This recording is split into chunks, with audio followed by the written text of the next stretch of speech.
નમસ્કાર વિદ્યાર્થી મિત્રો, આજના વિડિયો લેક્ચરમાં આપનું હાર્દિક સ્વાગત છે. આપણે અત્યાર સુધી ધોરણ 10 માં સામાજિક વિજ્ઞાન વિષયની અંદર આપણે આગળના વિડિયો લેક્ચરની અંદર અર્થશાસ્ત્રનું પ્રકરણ નંબર 15 ચેપ્ટર નંબર 15 આર્થિક વિકાસ એની વાત કરતા હતા. અગાઉના વિડિયો લેક્ચરની અંદર આપણે વાત કરી કે ભાઈ આર્થિક વિકાસ એટલે શું? તો કે દેશની રાષ્ટ્રીય આવકમાં સતત વધારો થવો, દેશની માથાદીઠ આવકમાં વધારો થવો અને લોકોના જીવન ધોરણમાં જ્યારે સુધારો થાય ત્યારે આર્થિક વિકાસ થયો એમ કહી શકાય. આપણે આર્થિક વૃદ્ધિ અને આર્થિક વિકાસ વચ્ચેનો તફાવત પણ જોયો કે બંને વચ્ચે ઘણું બધું અંતર છે. આમ તો બંને શબ્દો વધારો દર્શાવે છે, પરંતુ બે વચ્ચે થોડો ઘણો તફાવત છે. વિકાસશીલ જે અર્થતંત્ર છે એના લક્ષણોની ચર્ચા વાત કરી આપણે કે ભાઈ નીચી માત્રાની આવક છે, વસ્તી વધારો છે, બેરોજગારી, ગરીબી છે, કૃષિ ઉપર અવલંબન છે, અસમાન આવકની વહેંચણી છે, અપર્યાપ્ત સેવાઓ છે, આંતરરાષ્ટ્રીય વ્યાપારનું સ્વરૂપ પણ જુદું જુદું છે, દ્વિમુખી અર્થતંત્ર. આ બધી ચર્ચા આપણે આગળના વિડિયો લેક્ચરની અંદર આપણે વિસ્તૃત રીતે કરી. પણ આર્થિક વિકાસને આપણે સમજીએ છીએ ત્યારે આપણે સૌપ્રથમ જો કોઈ બાબત સમજવી પડે તો એ બાબત છે આર્થિક પ્રવૃત્તિઓ. તો આર્થિક પ્રવૃત્તિ કોને કહેવાય? તો આર્થિક પ્રવૃત્તિ હોય તો એની સાથે સાથે બીજી ઘણી બધી પ્રવૃત્તિઓ પણ હોય છે. તો બીજી પ્રવૃત્તિને આપણે કહીએ બિન આર્થિક પ્રવૃત્તિ, કે જે આર્થિક નથી, જેની પાછળ આપણે કહીએ કે કોઈ આવકનો હેતુ હોતો નથી. તો આપણે સૌપ્રથમ આર્થિક પ્રવૃત્તિ અને બિન આર્થિક પ્રવૃત્તિ વિશે ખ્યાલ મેળવવો જરૂરી છે. તો આજના વિડિયો લેક્ચરની અંદર આપણે આર્થિક પ્રવૃત્તિ કોને કહેવાય, બિન આર્થિક પ્રવૃત્તિ કોને કહેવાય અને આ ઉપરાંત ભારતીય અર્થકારણના વ્યવસાયિક માળખા વિશે પણ અભ્યાસ કરીશું. તો ચાલો વિદ્યાર્થી મિત્રો, આજે આપણે આર્થિક પ્રવૃત્તિ અને બિન આર્થિક પ્રવૃત્તિ એટલે શું પહેલા સમજીએ.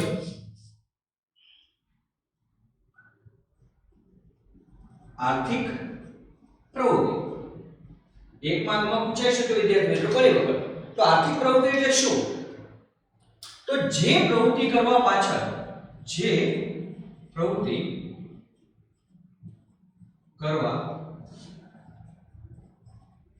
પાછળનો હેતુ આવક મેળવવાનો કે ખર્ચ કરવાનો હોય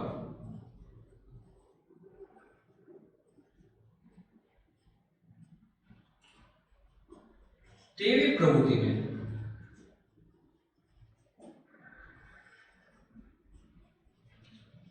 આર્થિક પ્રવૃત્તિ કહે છે. કેમ? જો વિદ્યાર્થી બહુ ઈઝી છે. જે પ્રવૃત્તિ કરવા પાછળનો હેતુ આવક મેળવવાનો કે ખર્ચ કરવાનો હોય તેને આપણે શું કહીશું? આર્થિક પ્રવૃત્તિ. જેમ કે એક ઉદાહરણ લઈએ, શિક્ષક. હું પોતે શિક્ષક છું. હવે હું છે તમને ભણાવું છું. એ ભણાવું છું, જે પ્રવૃત્તિ કરું છું એની પાછળનો હેતુ શું છે? તો કે આવક મેળવવાનો. સમજાય છે વિદ્યાર્થી મિત્રો? હું જે પ્રવૃત્તિ કરું છું એનો હેતુ શું છે? આવક મેળવવાનો. એટલે જે મેં પ્રવૃત્તિ કરી કેવી પ્રવૃત્તિ થઈ?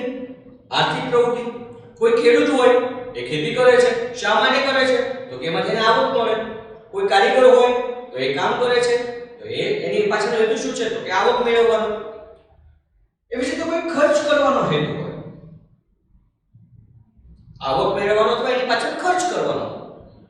આપણે કોઈ બિલ્ડિંગ્સ બનાવીએ તો એની માટે ખર્ચ કરે છે, પણ એની પાછળ પાછો આવક મેળવવાનો હેતુ છે. સમજે છે ને? તો જે પ્રવૃત્તિ કરવા પાછળનો હેતુ આવક મેળવવાનો કે ખર્ચ કરવાનો હોય તેવી પ્રવૃત્તિને આપણે આર્થિક પ્રવૃત્તિ કહીએ છીએ. મેં તમને ઉદાહરણ આપ્યા. ઉદાહરણ તરીકે શિક્ષક છે, ખેડૂત છે, કોઈ કારીગર વગેરે. એના પછી આપણે વાત કરીએ બિન આર્થિક પ્રવૃત્તિની. વિદ્યાર્થી મિત્રો, કે બિન આર્થિક પ્રવૃત્તિ એટલે શું? બિન આર્થિક પ્રવૃત્તિ કોને આપણે બિન આર્થિક પ્રવૃત્તિ કહીશું વિદ્યાર્થી મિત્રો? તો મેં તમને કીધું આર્થિક પ્રવૃત્તિ એટલે એવી પ્રવૃત્તિ કે જેમાં આવક મેળવવાનો કે ખર્ચ કરવાનો હેતુ હોય. ખાલી થોડું ઉમેરી દેવાનું છે. જે પ્રવૃત્તિ કરવા પાછળનો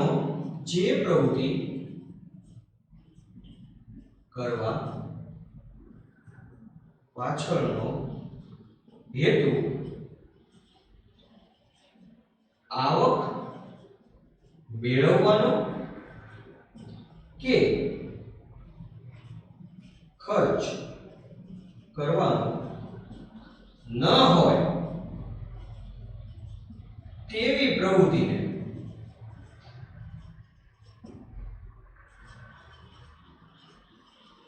બિન આર્થિક પ્રવૃત્તિ કહેવાય.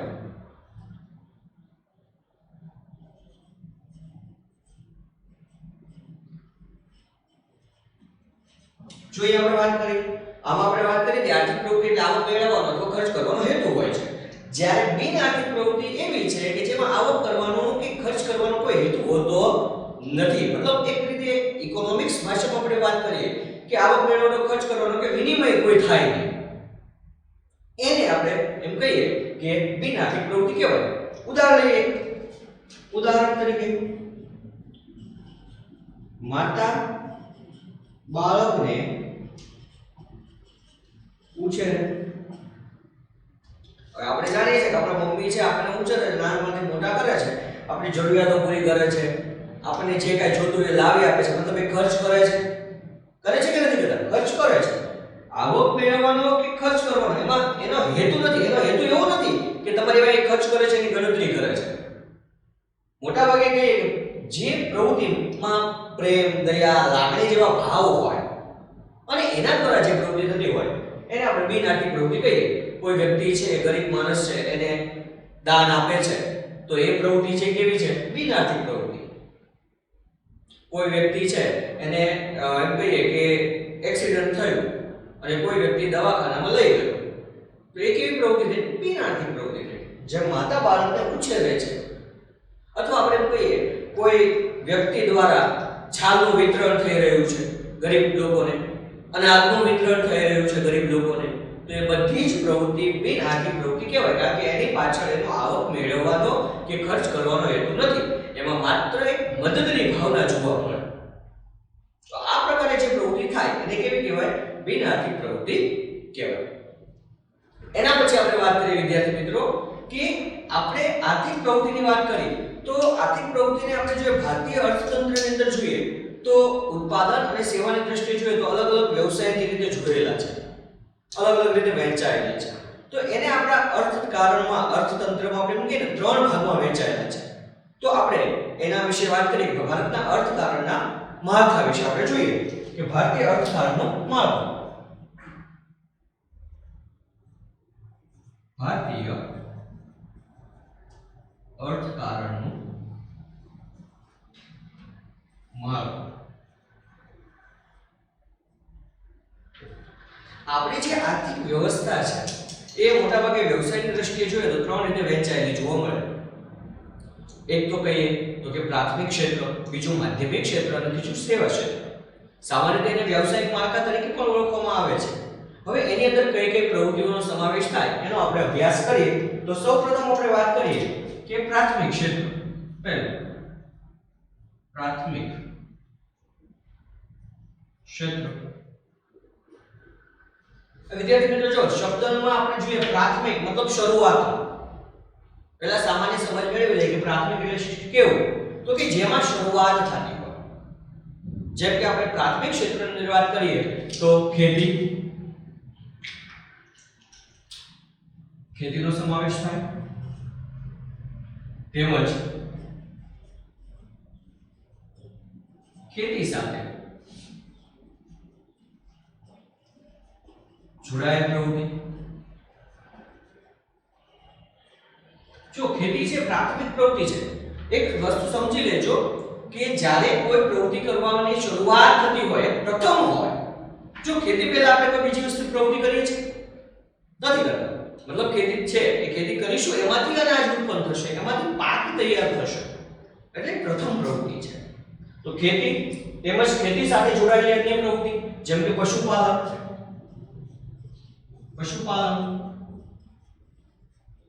પશુ સંવર્ધન,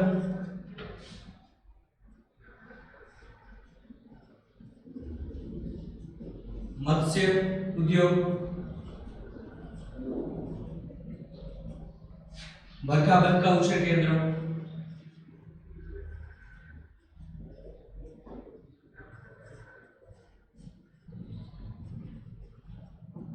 જંગલોમાંથી પેદાશો એકત્ર કરવી,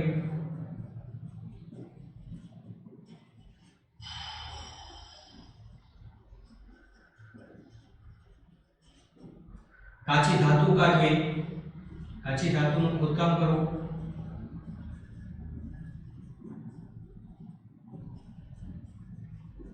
વગેરે. આ બધી જ પ્રથમ પ્રવૃત્તિ છે વિદ્યાર્થી મિત્રો. આપણે સામાન્ય સમજ મેળવી. જો મેં તમને કીધું પહેલા ખેતી થાય છે, પછી તેમાંથી પાક ઉત્પન્ન થાય છે, મતલબ પ્રથમ પ્રવૃત્તિ છે. પશુપાલન, દૂધ આપે પછી તેમાંથી બીજી વસ્તુ બને, પ્રથમ છે. પશુઓને જાળવવા, ત્યારબાદ મત્સ્ય, માછલાઓ છે પકડવા, પ્રથમ. એ પહેલા બીજું કોઈ પ્રવૃત્તિ થતી જ નથી ને, કે માછલાને આપણે અંદર ઉછેરે, મત્સ્ય પ્રવૃત્તિ. પછી પેલું મરઘા બતકા ઉછેરે, મરઘા બતકા ઉછેરે પછી એમાંથી ઈંડા મળે અને આપણે જાણીએ છીએ જેનો અત્યારે ઘણી બધી જગ્યાએ ખોરાક તરીકે ઉપયોગ થાય છે. ત્યારબાદ આપણે કહીએ જંગલમાંથી પેદાશો એકત્ર કરવી, એના પછી કાચી જમીનની અંદરની કાચી ધાતુઓ છે એનો ખોદકામ કરવા. બધી જ પ્રવૃત્તિ છે પ્રથમ કક્ષાની પ્રવૃત્તિ છે. એટલે આ દરેક પ્રવૃત્તિ છે એને પ્રાથમિક ક્ષેત્રની અંદર સમાવેશ કરવામાં આવે છે.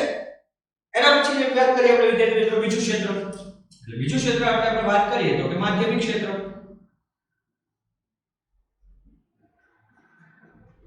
બહુ સમજવું સહેલું છે વિદ્યાર્થી મિત્રો.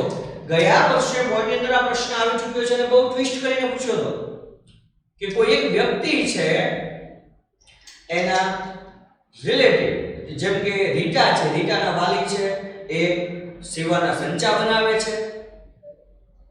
મીનાના પપ્પા છે તો એ ખેતી કામ કરે છે અને ટીનાના પપ્પા છે એ એલઆઈસી એજન્ટ તરીકે કાર્ય કરે છે. તો આ કયા પ્રકારનો ભારતીય અર્થતંત્રનું માળખું છે, આવો એક પ્રશ્ન હતો.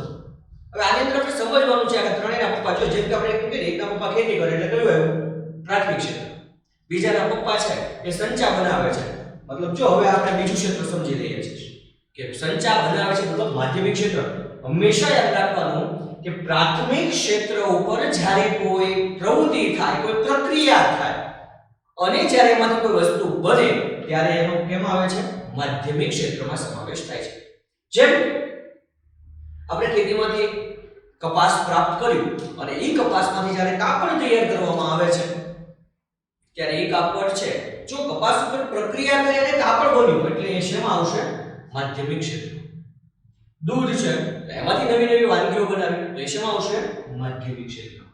જંગલમાં કાચી ધાતુ છે એ ખોદી એમાંથી આપણે લોખંડના યંત્રો બનાવીએ તો શેમાં આવશે? માધ્યમિક ક્ષેત્ર.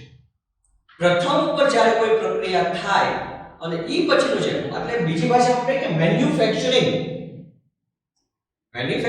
પ્રક્રિયા કરીને બનાવવું. એટલે એ જે બધા ઉદ્યોગો છે, એ જે બધી પ્રવૃત્તિ છે એ કેમાં આવશે? માધ્યમિક ક્ષેત્રમાં આવે છે. વાત કરીએ આપણે વિદ્યાર્થી મિત્રો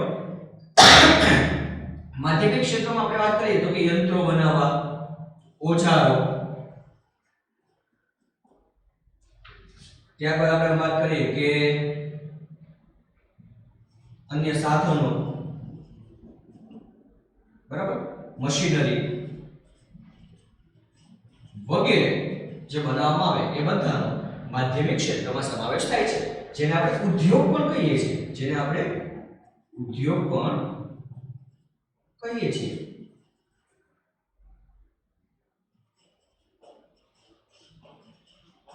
ટૂંકમાં ટાંકણીથી માંડીને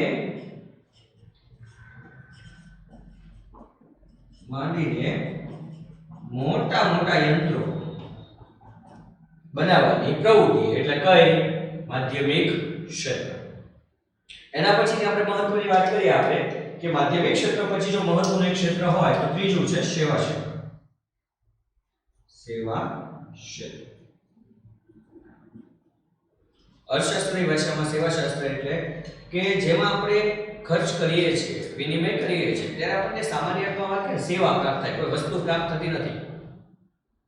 જેમ કે ઉદાહરણ તરીકે લઈએ સેવા, જેમ કે તમે શિક્ષણ અત્યારે લઈ રહ્યા છો, તમે ફીસ ભરો છો, તેના બદલામાં અમે તમને વસ્તુ નથી આપી રહ્યા પણ શિક્ષણ આપીએ છીએ, તો એક સેવા છે. તમે બસમાં મુસાફરી કરો છો ત્યારે બસમાં તમે ટિકિટ્સના પૈસા ચૂકવો છો પણ ત્યારે તમને એ માત્ર એક ટિકિટ કાગળ આપે છે પણ શું કરે છે? એક જગ્યાએથી બીજી જગ્યાએ પહોંચાડવાની સેવા આપે છે.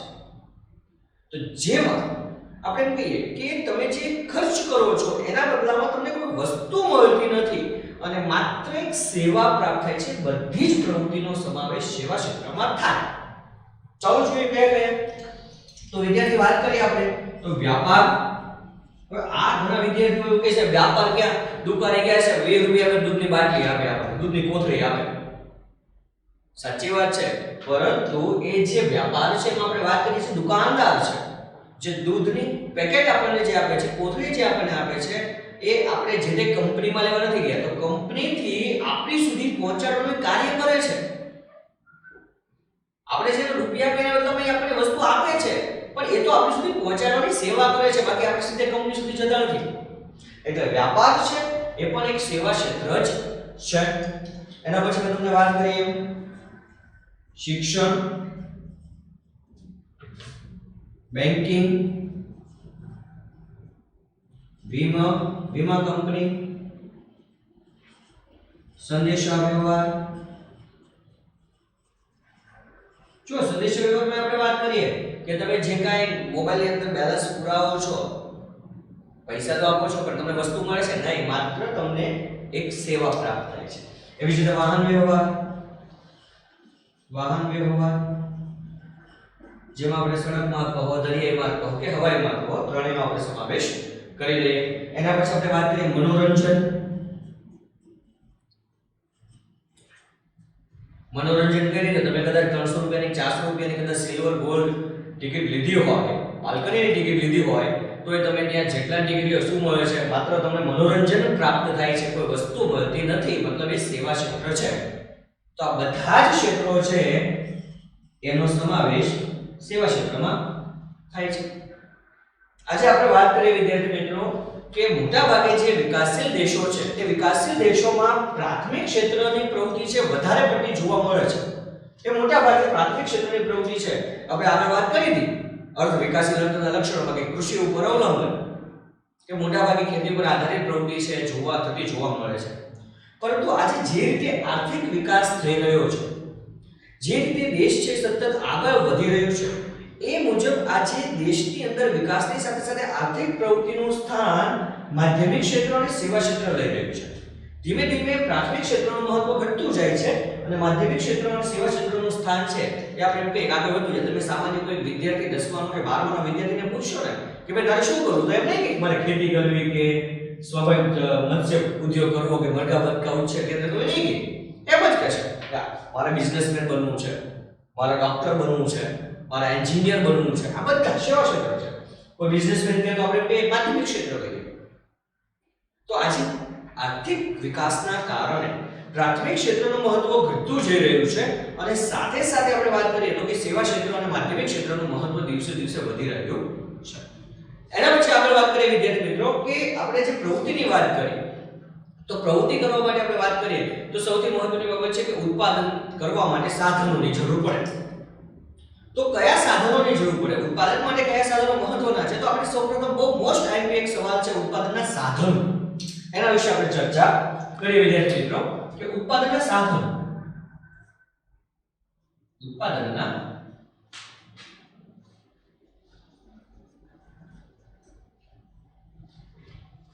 કુદરતી સંપત્તિ અને માનવ શ્રમ દ્વારા જ આપણે એમ કહીએ કે કોઈ પણ ચીજ વસ્તુઓ છે એ સેવા કે ઉત્પાદન છે પ્રાપ્ત થાય છે.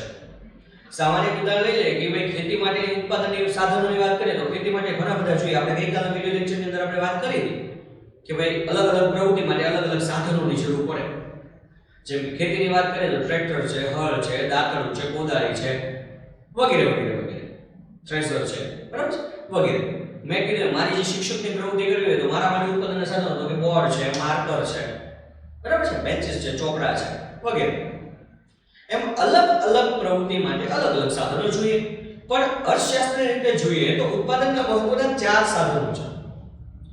આ 4 સાધનો અર્થશાસ્ત્રમાં ખૂબ જ મહત્વના છે અને એની અંદર તમામ પ્રવૃત્તિ છે, તમામ સેવાઓ છે, તમામ ચીજ વસ્તુઓ છે ને સાંકળી લેવામાં આવે છે. ઇકોનોમિક્સની અંદર અર્થશાસ્ત્રની અંદર 4 સાધનોની આપણે ચર્ચા કરવાની છે. ઉત્પાદનના 4 સાધનો છે: જમીન, મૂડી, શ્રમ અને નિયોજન. આ 4 સાધનો છે એની આપણે સમજ મેળવીએ. સૌપ્રથમ આપણે વાત કરીએ જમીન. કે જમીન એ કઈ રીતે ઉત્પાદનનું સાધન છે? જો કોઈ પણ ઉત્પાદન કરવું હોય તો પહેલા જમીન જોઈએ. મારે સમજી લો કે કોઈ ઉદ્યોગ સ્થાપવો છે, જમીન વગર સ્થપાશે નહીં, સ્થપાય. એટલે પહેલું સાધન છે જમીન હોવી જોઈએ. આપણે જમીન કોને કહીએ તો કે પૃથ્વી સપાટી ઉપર આવેલા ઉપલા પડને આપણે જમીન કહીએ છીએ, રાઈટ? આઠમા નવમામાં ભણી ગયા અને દસમાની અંદર આપણે જે પાઠ છે આઠમો એની અંદર પણ આપણે ચર્ચા કરી કે જમીન એટલે શું, જમીનની નિર્માણની પ્રક્રિયાની ચર્ચા કરી કે જમીન એટલે પૃથ્વી ઉપરનો ઉપલા ભાગનો સ્તર, પડ, પોપડો વગેરે આપણે જમીન કહીએ છીએ. પણ અર્થશાસ્ત્રની ભાષામાં આપણે વાત કરીએ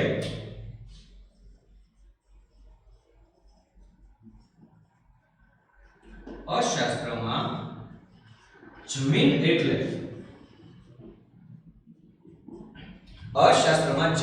એટલે પૃથ્વી પર આવેલા તમામ તત્વો, પૃથ્વી પર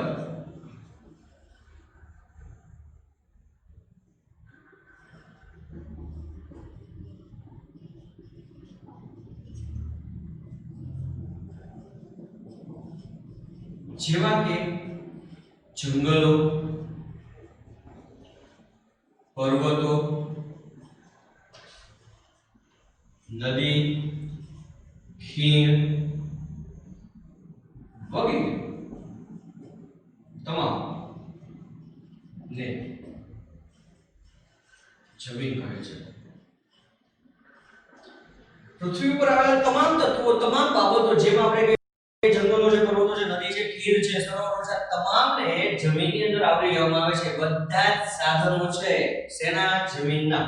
અર્થશાસ્ત્રમાં આ બધાને જમીન કહેવાય છે. જમીનની વાત કરીએ તો જમીન છે એ કુદરતી સાધન છે. કેવું છે?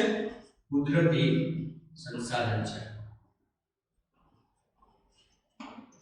પ્રશ્ન પૂછાય ઉત્પાદનના સાધનની અંદર કયું સાધન છે કે જે કુદરતી છે, તો કયું છે? તો કે જમીન. અને દરેક ઉત્પાદનમાં જમીન છે ખૂબ જ જરૂરી છે, મહત્વની છે.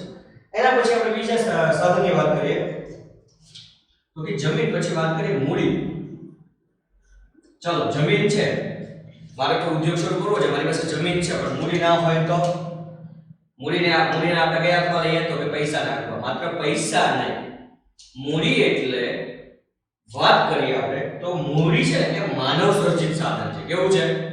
માનવ સર્જિત. માનવે સર્જન કરેલું છે, કુદરતી નથી. જેમ જમીન છે કુદરતી છે, આપણે જાણીએ છીએ જમીન કોઈ બનાવી નથી, કેવી છે? કુદરતી. પણ મૂડી છે માનવ સર્જિત સંસાધન છે. તો આપણે અહીંયા પણ એક મુદ્દો લખી શકાય કે મૂડી માનવ સર્જિત છે.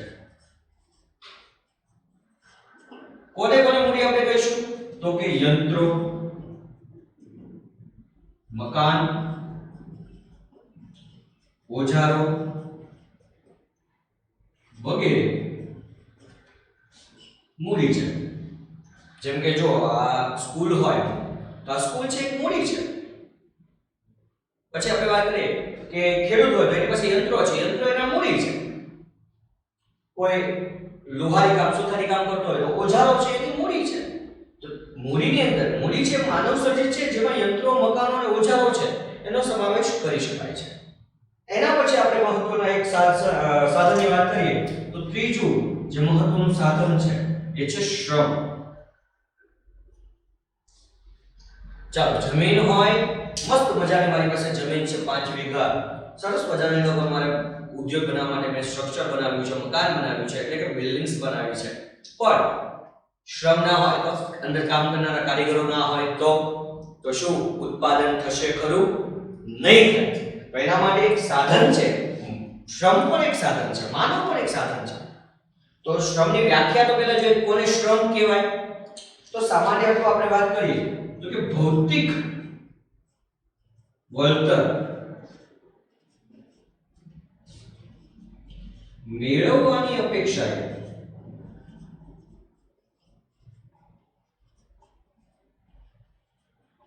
કરવામાં આવતું શારીરિક કે માનસિક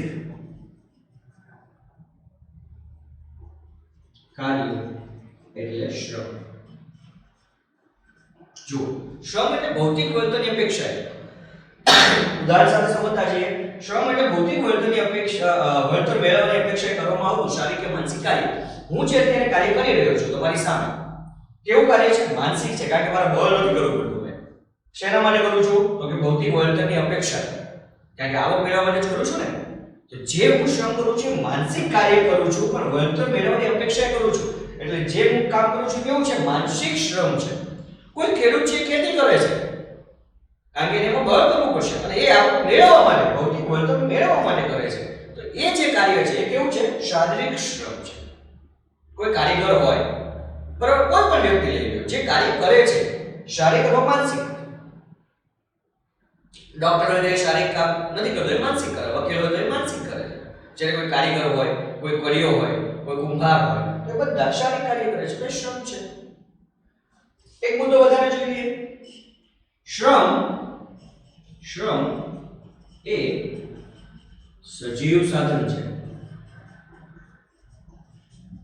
જો સજીવ શ્રમ છે કોઈ ટેબલ લઈ કેશો પહેલે ખસેડીને ખસેડશે નહીં ખસેડે કારણ કે નિર્જીવ છે.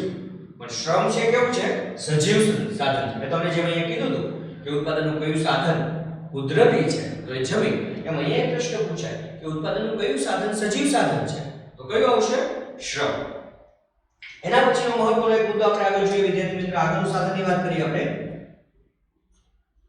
નિયોજન અથવા નિયોજક. નિયોજન અથવા નિયોજક. નિયોજન એટલે શું અને નિયોજક એટલે શું? આપણે વાત કરી જમીન છે, મૂડી છે, શ્રમ છે. મેં તમને મારું જ ઉદાહરણ દીધું કે મારી પાસે 5 વીઘા જમીન છે, સરસ મજાનું બિલ્ડિંગ છે. ચાલો મારી પાસે કામ કરવા મારા માટે કારીગરો પણ છે. પણ આ ત્રણેયનું ચોક્કસ આયોજન તો કરવું પડે ને કે એનો ઉપયોગ કેવી રીતે. જમીન 5 વીઘા છે, મારી પાસે પૈસા છે, ચાલો મૂડી પણ છે અને કારીગરો પણ છે, પણ મારે એનું બનાવવું શું? નફો મેળવવા માટે મારે એની પાસેથી કાર્ય કેવી રીતે લેવું એ ખૂબ જ જરૂરી છે. તો ખાસ નિયોજન એટલે જે ઉત્પાદનના સાધનો છે જમીન, મૂડી, શ્રમ આ ત્રણેયમાંથી નફો મેળવવા માટે જે પ્રક્રિયા કરવામાં આવે અને ત્રણેયનું જે સંયોજન કરવાની જે પ્રક્રિયા છે એ પ્રક્રિયાને નિયોજન કહેવાય. શું કહેવાય? નિયોજન. કે જમીન, મૂડી, શ્રમ આ ત્રણેયનું યોગ્ય સંયોજન કરી નફો મેળવવા માટેની જે પ્રક્રિયા થાય એને નિયોજન કહેવાય અને એ જે પ્રક્રિયા કરનાર છે એને નિયોજક કહેવાય. બહુ સિમ્પલ છે. આ ત્રણેયનું સંયોજન યોગ્ય ઉપયોગ સામાન્ય ભાષામાં કહીએ તો ત્રણેયનો યોગ્ય ઉપયોગ થાય અને યોગ્ય ઉપયોગ દ્વારા વધારે ને વધારે આવક પ્રાપ્ત થાય, વળતર મળે. એ જે યોગ્ય આયોજનની પ્રક્રિયા છે એને નિયોજન કહેવાય અને એ આયોજન કરનારને આપણે શું કહીએ છીએ? નિયોજક કહીએ છીએ. જ્યારે પણ ઉત્પાદનમાં કોઈ ચીજ વસ્તુઓ કે ઉત્પાદન કરવાનું હોય ત્યારે આ ચાર સાધનો ખૂબ જરૂરી છે. આ 4 સાધનો હોય તો જ એનું યોગ્ય ચીજ વસ્તુઓનું સેવા કે ઉત્પાદન કરી શકાય છે. બહુ મોસ્ટ આઈએમપી સવાલ છે અને બહુ ઈઝી છે. ઉત્પાદનના 4 સાધનો છે જમીન, મૂડી, શ્રમ અને નિયોજન. આ પાક્કું યાદ રાખવાનું છે. એના પછી વિદ્યાર્થી મિત્રો આગળ વધીએ આપણે કે ઉત્પાદનના સાધનોની ફાળવણી. કારણ કે ઉત્પાદન કરવું છે તો સાધનો તો ફાળવવા જ પડશે અને જે પ્રમાણમાં સાધનો ફાળવીશું એ પ્રમાણમાં આપણે લાભ થવાનો છે. તો ઉત્પાદનના સાધનોની ફાળવણી કઈ રીતે કરવી, કેટલા પ્રમાણમાં કરવી, કેવી રીતે કરવી એના વિશે થોડીક આપણે ચર્ચા કરીએ. ઉત્પાદનના સાધનોની ફાળવણી. હવે વિદ્યાર્થી મિત્રો આપણે જાણીએ છીએ કે માનવની જરૂરિયાતો અમર્યાદિત છે, અઢળક છે. આપણી જરૂરિયાતો ક્યારેય પૂરી થતી જ નથી. જ્યારે ઉત્પાદનના સાધનો છે એ કેવા છે? મર્યાદિત છે. એટલે દરેક દેશ, કોઈ એવો દેશ નથી કે જેની પાસે અમર્યાદિત ઉત્પાદનના સાધનો હોય. દરેક દેશો પાસે મર્યાદિત સાધનો છે, જરૂરિયાતો અમર્યાદિત છે. તો જ્યારે પણ કોઈ ઉત્પાદનના સાધનો છે એની વહેંચણી કરવાની વાત આવે કે જ્યારે એની ફાળવણી કરવાની વાત આવે ત્યારે એ સાધનો છે એને ક્યાં, કેટલા પ્રમાણમાં અને કેવી રીતે ઉપયોગ કરવો એ પ્રશ્ન ઊભો થાય છે. તો એના માટે આપણે ઉત્પાદનના સાધનોની ફાળવણી માટેના કેટલાક મહત્વના મુદ્દાઓ જોઈએ.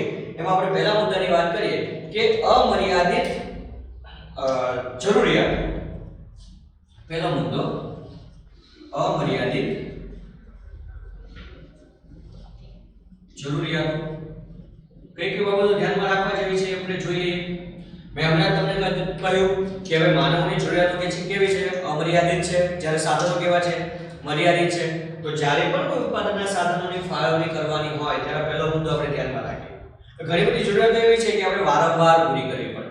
જેમ કે ભૂખ લાગે, સવાર ખાધો એટલે બપોર ભૂખ લાગે છે, એને આપણે પૂરી કરવી જ પડે. પાછી સાંજે ભૂખ લાગે રાતે, તો ત્યારે પણ આપણે એને પૂરી કરવી. ઘણી બધી જરૂરિયાતો એવી છે જે વારંવાર પૂરી કરવી પડે. જ્યારે ઘણી જરૂરિયાતો એવી છે કે જે વિજ્ઞાન અને ટેકનોલોજીના કારણે ઉદ્ભવી છે. સામાન્ય રીતે આપણે વાત કરીએ કે હવે પહેલાના સમયમાં લોકો લાઈટ નહોતી ત્યારે પણ જીવન જીવતા હતા દીવા દ્વારા. પછી બલ્બ આવ્યો, પછી ટ્યુબલાઇટ્સ આવી, આજે એલઈડી લેમ્પ આવ્યા. જરૂરિયાત દિવસે સામાન્ય વાત કરીએ પંખા હતા, એમાંથી એસી થયા, કુલર. આ બધી જરૂરિયાતો શેના કારણે ઉદ્ભવી છે? વિજ્ઞાન અને ટેકનોલોજીના કારણે. ટીવી ની વાત કરીએ તો પેલા મોટા ટીવી આવતા, પાછળથી આમ પોળા. આજે એલઈડી આવી ગઈ, એમાં પાછી એચડી ને ક્વોલિટીના આધારે આપણે જોઈએ છે. તો આ બધી જરૂરિયાતો છે કેવી છે? વિજ્ઞાન અને ટેકનોલોજીના કારણે ઉદ્ભવી છે. તો ખાસ જરૂરિયાતો આપણી અમર્યાદિત છે. એ જરૂરિયાતોને આપણે પસંદ કરવી પડે છે કે કઈ જરૂરિયાતને પહેલા પસંદ કરવી, અને એ મુજબ જ આપણે સાધનો છે એની ફાળવણી કરવાની હોય છે. એના પછી બીજી મુદ્દાની વાત કરીએ આપણે, જરૂરિયાતોનું અગત્યાનું ક્રમ. મેં તમને હમણાં કહ્યું જરૂરિયાતો અમર્યાદિત છે, બરાબર, સાધનો મર્યાદિત છે. તો જરૂરિયાતને આપણે બધી જ જરૂરિયાતો છે એ જરૂરિયાત આપણે જેમ કે સામાન્ય આપણે એક ઉદાહરણ લઈએ કે ભાઈ દિવાળી આવે છે તો દિવાળીમાં આપણે કપડાં નવા લેવા હોય, ફટાકડા લેવા હોય, ફરવા જવું હોય, ઘર હોય તો એને કલર કામ કરાવવું હોય, આ બધી આપણી જરૂરિયાતો હોય.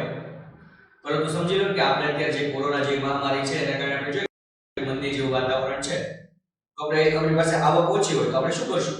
અમુક જગ્યાએ કલર કામ આપણે ગયા વર્ષે કરાવ્યો તો અત્યારે એની જરૂરિયાત નથી, બાકી રાખો. કપડાની વાત કરીએ તો કપડા છે કે ભાઈ હમણાં ગયા તહેવારમાં જ આપણે લીધા છે આપણી પાસે, બાકી રાખો. ખાધા વગર ચાલશે નહીં, ચાલો થોડું ઘણું ખાવાનું કરિયાણું બધું લઈ લઈએ. જરૂરિયાતો છે ને અગત્યનો ક્રમ આપવો ખૂબ જ જરૂરી છે. તો ખાસ આપણે જરૂરિયાતોને ધ્યાનમાં રાખી પહેલા કઈ જરૂરિયાત પૂરી કરવી એને અગત્યનો ક્રમ આપવો પડે છે, અને પછી બીજી જરૂરિયાતો છે એને બીજો ક્રમ આપવાનો છે. તો ખાસ જરૂરિયાતોને ક્રમવાર પૂરી કરવી ખૂબ જ જરૂરી છે. એટલે બીજો મુદ્દો આપણો છે સાધનોની ફાળવણી કરતા પહેલા આપણે કઈ બાબત ધ્યાનમાં રાખશું? જરૂરિયાતોનો અગત્યનો ક્રમ. કઈ જરૂરિયાત પ્રથમ છે એને આપણે ધ્યાનમાં રાખીએ છીએ. એટલે એ જરૂરિયાત પહેલે પૂરી થાય, પછી બીજી જરૂરિયાત પાછળથી આપણે પૂરી કરી શકીએ છીએ. એના પછીનો ત્રીજા મુદ્દાની આપણે વાત કરીએ, મર્યાદિત સાધનો.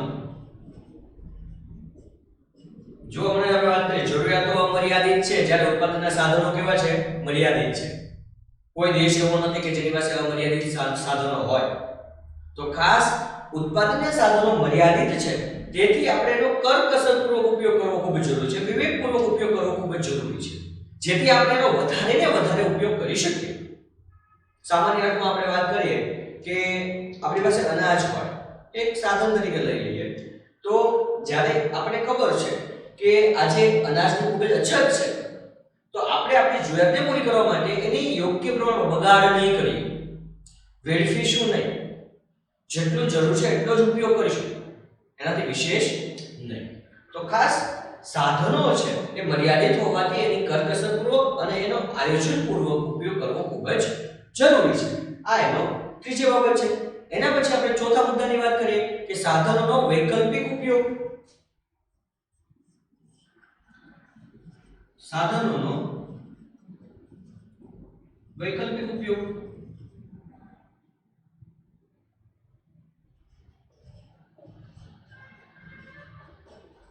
હવે જે ઉત્પાદનના કે ચીજ વસ્તુ કે સેવાના જે સાધનો છે એના ઘણા બધા વૈકલ્પિક ઉપયોગ પણ હોય છે, એક કરતા વધારે ઉપયોગ પણ થતા હોય છે.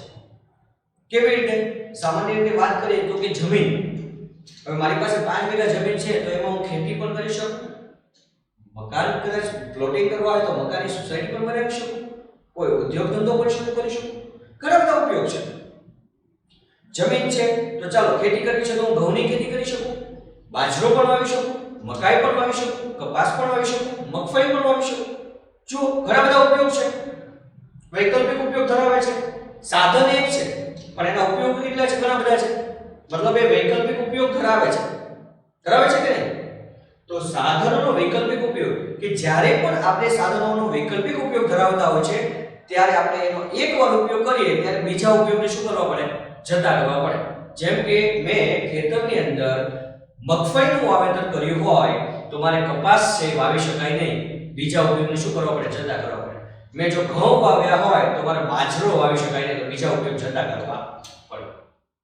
સમજે છે કે નહીં? જ્યારે આ એક રૂમ છે, આપણે બીજું ઉદાહરણ લઈએ. આ રૂમના ઘણા બધા વૈકલ્પિક ઉપયોગો છે. આને હું ક્લાસરૂમ બનાવી શકું, પ્રયોગશાળા બનાવી શકું, લાઇબ્રેરી બનાવી શકું, ઓફિસ બનાવી શકું, સ્ટાફ રૂમ બનાવી શકું, અથવા રહેવા માટે પણ યુઝ કરી શકું. તો હવે આનો એક જ ઉપયોગ થાય, કા લાઇબ્રેરી બને, કા પ્રયોગશાળા બને, ક્લાસરૂમ બની શકે અને કા પછી ઓફિસ બની શકે. જ્યારે કોઈ એક ઉપયોગ હું કરું છું ત્યારે બીજા ઉપયોગને શું કરવા પડે? જતા કરવા પડે. તો એમ વૈકલ્પિક ઉપયોગને ધ્યાનમાં રાખીને પણ સાધનોની ફાળવણી છે કરવી ખૂબ જ જરૂરી છે. તો ખાસ જ્યારે પણ કોઈ ઉત્પાદન કરવાનું હોય ત્યારે આપણે જે સાધનો ફાળવીએ છીએ ત્યારે આ ચાર મુદ્દા જે છે, અમર્યાદિત જરૂરિયાતોનો અગત્યનો ક્રમ, મર્યાદિત સાધનો અને સાધનોનો વૈકલ્પિક ઉપયોગ, એ ચાર મુદ્દાને ધ્યાનમાં રાખીને જ એ સાધનો છે એની ફાળવણી કરવી ખૂબ જ જરૂરી છે. ઉત્પાદનના સાધનોને વહેંચવા ખૂબ જ જરૂરી છે. હવે વિદ્યાર્થી મિત્રો, અહીંયા આપણે મહત્વના તો કહીએ તો ચાર પ્રશ્ન આપણે જોયા. ફરીવાર એકવાર થાય થોડું રિવિઝન કરી લઈએ. આર્થિક પ્રવૃત્તિ એટલે શું? બિન આર્થિક પ્રવૃત્તિ એટલે શું? તો કે જે પ્રવૃત્તિ કરવા પાછળનો હેતુ આવક મેળવવાનો કે ખર્ચ કરવાનો હોય એ આર્થિક પ્રવૃત્તિ કહેવાય છે. જે પ્રવૃત્તિમાં આવક મેળવવાનો કે ખર્ચ કરવાનો હેતુ ન હોય તેને આપણે બિન આર્થિક પ્રવૃત્તિ કહીએ છીએ. ખાસ યાદ રાખજો કે આ બધા સવાલ ખૂબ મહત્વના છે. ભારતીય અર્થતંત્રની વાત કરી, મેં તમને કીધું કે આ સવાલ છે ગયા વર્ષના બોર્ડના પ્રશ્ન પેપરની અંદર ટ્વિસ્ટ કરીને પૂછાયેલો છે.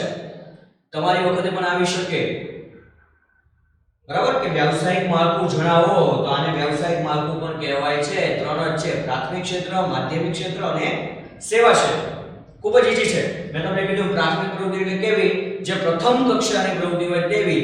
માધ્યમિક એટલે કેવી? તો કે એના પછી જે પ્રક્રિયા કરીને બનાવવામાં આવે તેવી. અને ત્રીજી એટલે જેમાં પૈસા આપીએ છીએ, ખર્ચ કરીએ છીએ પણ શું મળે? સેવા મળે.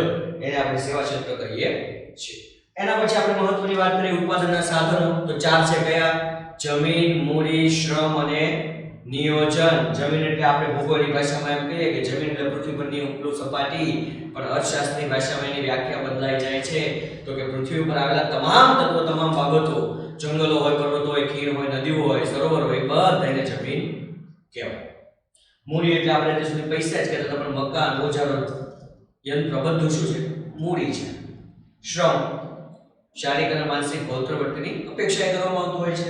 અને વાત કરીએ નિયોજન, આ ત્રણેયનું યોગ્ય આયોજન કરીને ઉપયોગ કરવો એટલે નિયોજન.